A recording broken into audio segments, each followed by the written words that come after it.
ஆதி சதுர்வேதங்கள் ஓதும் பரஞ்சோதியே எங்கள் அச்சனார் கோவில் அரசே.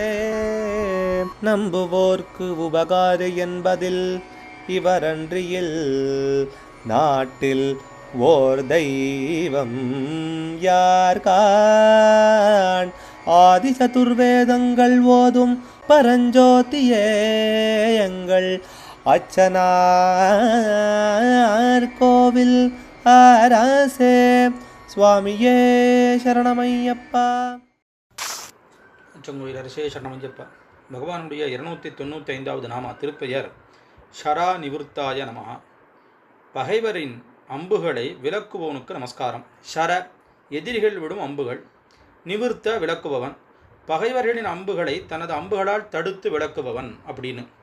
பொதுவாக சாஸ்தாவுக்குத்தான் வீரமணிகண்டர், வீரன் அப்படிங்கிற பேரே பிரசித்தமாக எல்லா இடங்கள்லையும், புராணங்களில், ஏன் ராமாயணத்தில் அந்த பூதம் உற்பத்தியான இடத்துல கூட பூதநாதரான மூர்த்தியை சொல்லும்போது அந்த வீரங்கிற பதம் சுவாமிக்கு சேர்த்தே சொல்கிறதா இருக்குது.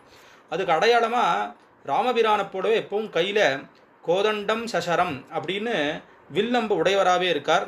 எப்போவுமே வில்லம்போடு தான் பகவான் தரிசனம் கொடுக்குறார். சபரிமலையில் இருக்கக்கூடிய உற்சவமூர்த்தி, அச்சனார் கோவில் இருக்கக்கூடியதான ஸ்ரீவேலிக்கு வர மூர்த்திகள்லாம் அந்த அமைப்புகளிலே இருக்கிறதாக இருக்குது. குளத்துப்புழையிலையும் அப்படி தான் இருக்கார்.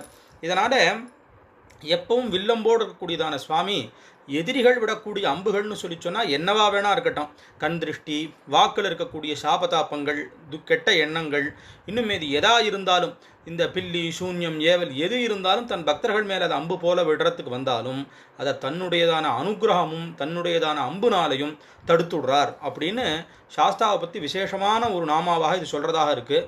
அதனால் எந்த விதமான தன் பக்தர்களுக்கு இடையூறாக இருந்தாலும் அதை எல்லாத்தையும் தன்னுடையதான வில்லம்புனாலையும் கடாட்சத்தினாலையும் நீக்கிறார்னு இந்த நாமாவானு தெரிவிக்கிறது. அச்சங்கோவில் அரசே சரணமையப்பா. அச்சனார் கோவில் அரசே. சுவாமியே சரணமையப்பா.